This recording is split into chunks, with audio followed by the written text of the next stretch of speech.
we have a lot of different strategies. I think that kind of go into play, and it depends on the investor. Some investors, they may come to you and they say, "Hey, I've got $20,000. Here's $20,000. I want to make 20 or 15% on my return." Fine. And some investors, they come and they may want to go half and half with you, and so you put in your half, they put in their half, or maybe it's as simple as, "Hey, you market and sell it, I'll back it with the money."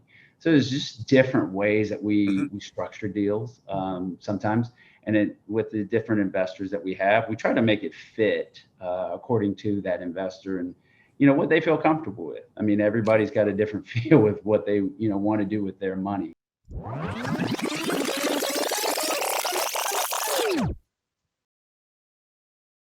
All right, everybody, welcome back to another episode of the Richer Geek.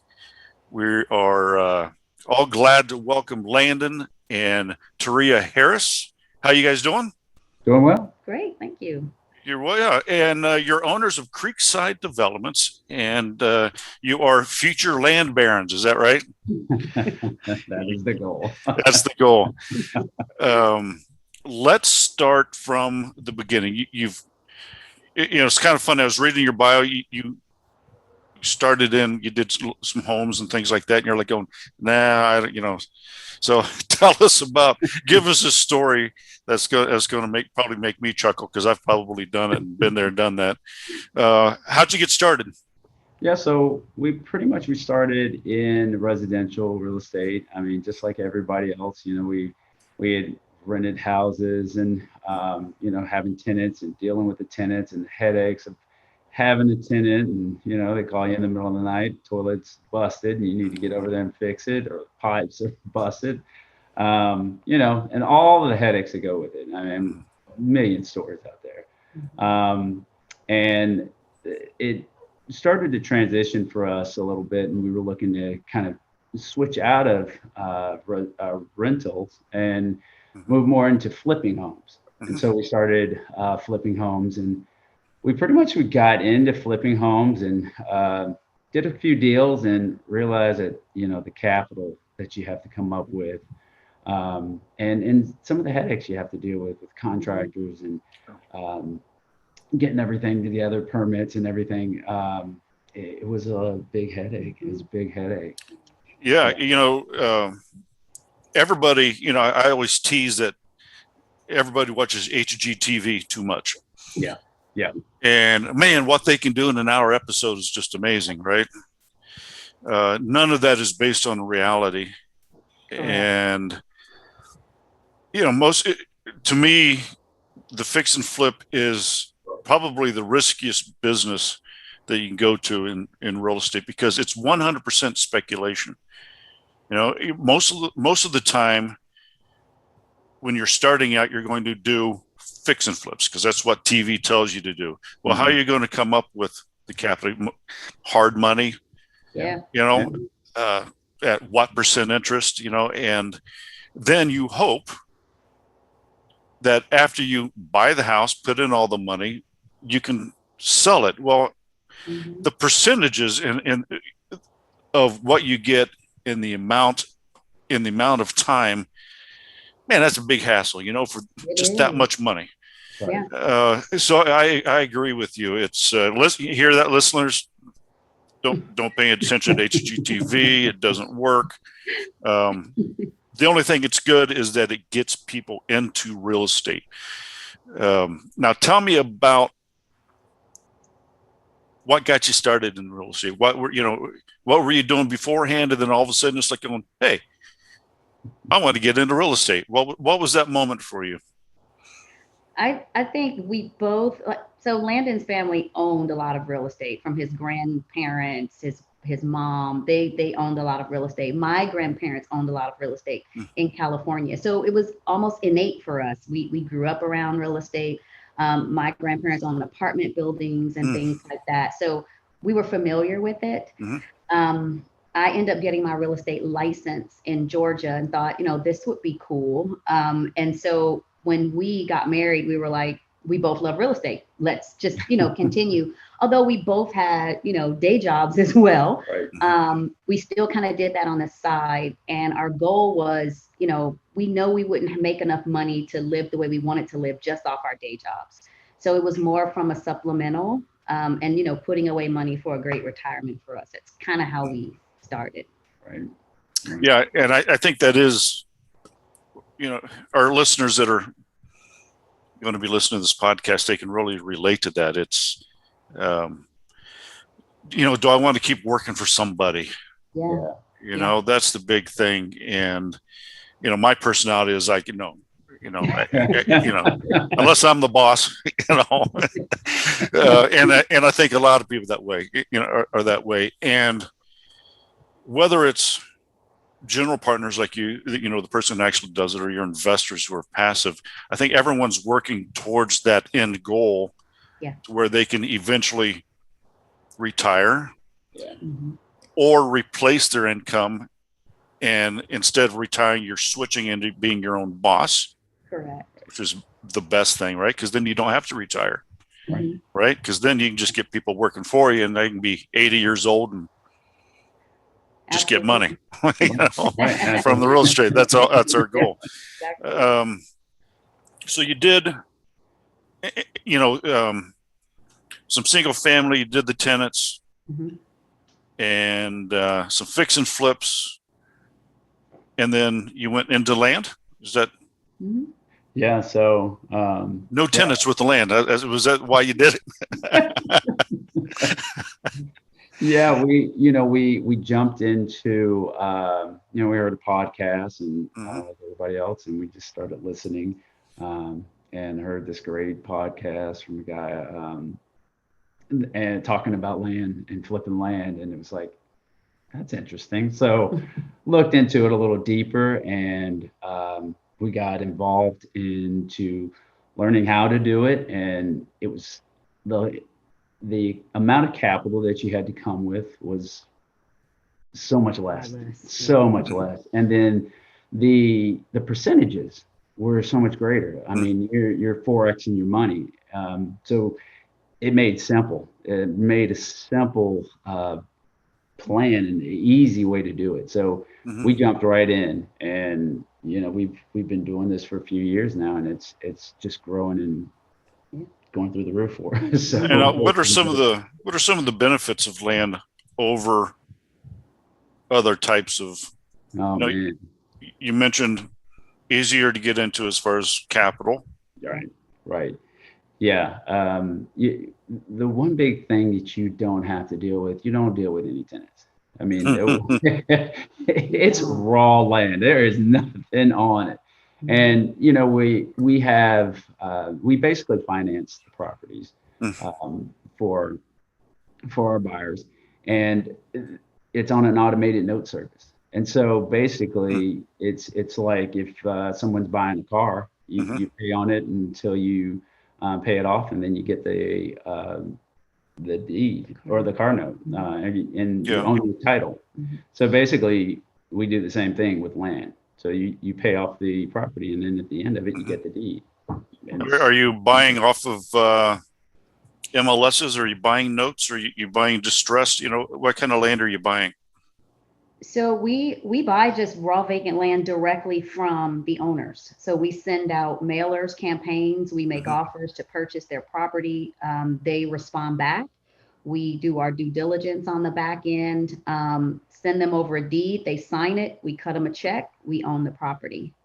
Another really good advantage is, every now and then we'll have a buyer who, they can't make their note, and we'll work with them. But the foreclosure process is literally a certified letter, we have foreclosed, and that's pretty much it. We then market the property again and sell it all over again. So there are no real drawn out legal processes when someone is unable to fulfill their end of the contract. Okay. Yeah. So that was my next question on what you're doing with the land, whether you're buying and holding it, you're flipping it. Are you buying large enough parcels where you divide them and then flip them? What are you doing with the land? Yeah, we typically don't. So right now, currently where we are, we'll buy anything from 0.2 acres, somewhere in California, all the way up to maybe 20. 15, 20 acres in Colorado. Generally, we don't go through the process of trying to, separate it out. We will sell all 20 acres. If they are 20 acres, if they're like, 4 contiguous, 5 acres, we'll market it both ways. You can buy 5 acre, you can buy 10, 15, or, 20.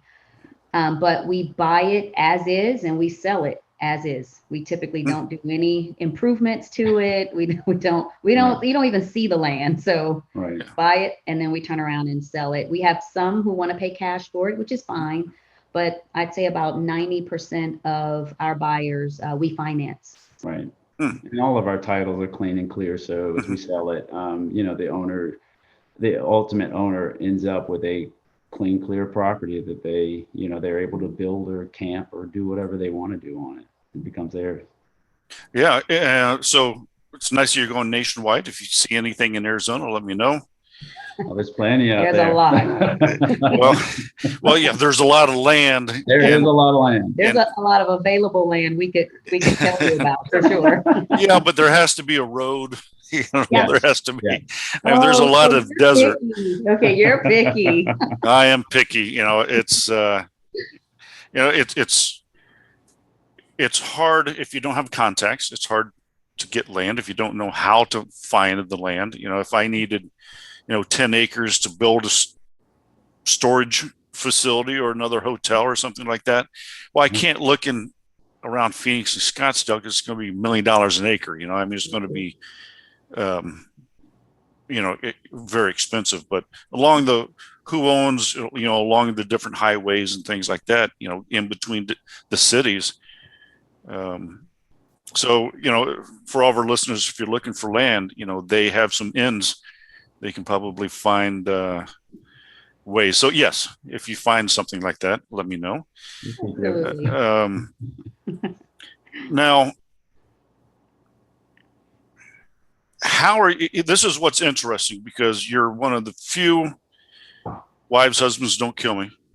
You're one of the few married couples that I've seen that are working together and it seems like it's working. I mean, you're not on the outside. You guys are laughing and having fun, and you guys are working. So I'm like, okay, what is that like? You guys are in business together, and I just know that everyone's laughing. Saying, "Oh yeah, that's." Makeup on my black eye. Right. Yeah, what's the quickest way to divorce? Is go into business with your spouse. We get along pretty well anyway. But for the most part, we kind of have the company kind of divvied up. She does a lot of the automations and a lot of the systems, and she's very good about it, the processes and how that goes together. By nature, I'm just not. I have no problem stepping out of the way and just letting that, that's what she wants to run. Where I don't mind getting on the phone and I'll talk to a customer and, we'll chum it up and get to know them. And it works for us in that way. So we kind of have defined roles. Every now and then we'll step on each other's toes, but for the most part, I step on his toes. I'm in my lane 99% of the time. I stay in my lane, but every now and then he's like, no, you're in my lane. You have the turn signal on, get back over. Right. In the beginning, we had to set some boundaries though, because by nature, my husband is a workaholic and he's all in all the time. And so we had to set some rules and boundaries like, okay, look, once we get in the bed, we're not talking about land. Like when we're on vacation, we're not talking about land. So it was a matter of just kind of setting up, putting him in timeout a couple of times and establishing, clear defined roles and then clear defined boundaries to where business was off limits because it began to consume everything. Yeah. And that's a fair point. I mean, it can. As you work in a business, I mean, any business you work and you're pushing, you want to do really well at it, you want to be successful, and it can take over everything if you let it. But our relationship was way more important than anything. So that's something that we tried to make sure it's like, all right, nothing comes before that, but yeah, we still want to do well. And so Yeah. we have our boundaries. So, Yeah, that's good. And yeah, it is stressful when you have notes due and you have to make payments and you have investors that are asking you questions. So it does get stressful. So it's nice that you've found your lanes and you've made it work. Now you're taking on investors we are. primarily in joint ventures right now. So how's it work? You know, you guys are finding the land and then you bring on some investors. They help you with the down payments. Is that how it works? And then you purchase the land, or are they? What are you doing right now? So we have a lot of different strategies. I think that kind of go into play, and it depends on the investor. Some investors they may come to you and they say, "Hey, I've got $20,000. You know, here's $20,000. I want to make 20 or 15% on my return." Fine. Some investors, they come and they may want to go half and half with you, you know, and so you put in your half, they put in their half, or maybe it's as simple as, hey, you market and sell it, I'll back it with the money. So there's just different ways that we structure deals sometimes, and with the different investors that we have, we try to make it fit according to that investor and you know what they feel comfortable with. I mean, everybody's got a different feel with what they want to do with their money. But we also try to make sure we do that. Some want like quarterly dividends. Some want, a percentage of the notes we take on every month. And so they get paid monthly. So like Landon said, we're kind of flexible. We kind of work to whatever is going to work best for that investor. Right. Yeah, I think that's the advantage of doing joint ventures and doing one-on-one having one investor at a time or one or two. They can do their LLCs, you do your LLC, and then you go into a joint venture and it's you can change it. It's a little bit different when you get into the larger ones. If you decide to do syndications in the future where you have 20 investors and this is it and this is what you're going to get, and right, and you can't change anything like that. There's no favoritism within syndications. It's very rigid, very strict, where you have a lot more flexibility within JVs. Yeah. Correct. And that is, I would do those as long as you can until you say, oh man, there's 200 acres here for, that's when it gets it. And that's when you're like, oh, well, okay, now I need millions of dollars, the big capital. And you're going to need, once you start getting into a lot of investors in one deal, then that's when it gets fun. Well, then you have to have those rules and guidelines in place. And a team. You're right. That's and a team. Yeah. And primarily you do that because it's to protect your investor and to protect yourself. And that's when you need that paperwork that does that. And then how you market it. Right. Because as long as you're doing the JVs, we can sit here and talk about this stuff. But as soon as you want to start advertising and things like that and get investors, now you're getting into some SEC stuff. Correct. Where you have to be careful. Yeah. So where can people find you? You have a website? Yeah, we have a website. It is Creekside Developments with an S.com. Creeksidedevelopments.com. And all your base information is on there. Yeah. And anything that you're planning on doing this year? What are your plans? Our goals for this year have been we want to double our passive income, and we I think we did 40 deals last year. We're looking to try to do 80 this year. So that's part of our goal. And we're on track to do it. So far, we're coming up close to it. So we definitely want to do that, and we're now beginning to get to a stage where we will begin to climb to these a little bit bigger properties.